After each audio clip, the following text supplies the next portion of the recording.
தம்பி, நான் தான் வெற்றி அடைந்தேன். இதோ பழம் எனக்குத்தான் கிடைத்தது. தாயே, என்ன இது? எனக்கும் ஒன்றும் புரியவில்லை அப்பா. எங்களை சுற்றினால் உலகத்தை சுற்றுவதாக அர்த்தமா என்று கேட்டான் கணபதி. அனைவரும் ஒப்புக்கொண்டனர். சுற்றி வந்து பழத்தை பெற்றுக் கொண்டான். பேஷ், நல்ல நாடகம். பெரியவர்களாக சேர்ந்து நடத்திய நாடகம் அல்லவா? மிகவும் அழகாக இருக்கிறது. மிக்க மகிழ்ச்சி. நான் வருகிறேன். முருகா, எங்கே போகிறாய்? எங்கோ போகிறேன். என்னை ஏன் தடுக்கிறீர்கள்? அம்மட்டும் இந்த சிறு பழ விஷயத்திலே உங்கள் குணத்தை காட்டியதற்கு நன்றி. வருகிறேன். குமரா, நெல். பதட்டத்தில் தவறான முடிவுக்கு போகாதே. தாய் சொல்லை கேள். கேட்க மாட்டேன். தலைப்பிள்ளை தான் செல்ல பிள்ளை, இளைய பிள்ளை எடுப்பார் கைப்பிள்ளை என்று காண்பித்த உங்களுடன் இனி ஒரு கணமும் இருக்க மாட்டேன். எங்களை விட்டு எங்கே போகிறாய்?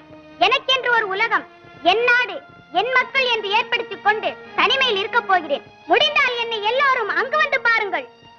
முருகா, குமரா,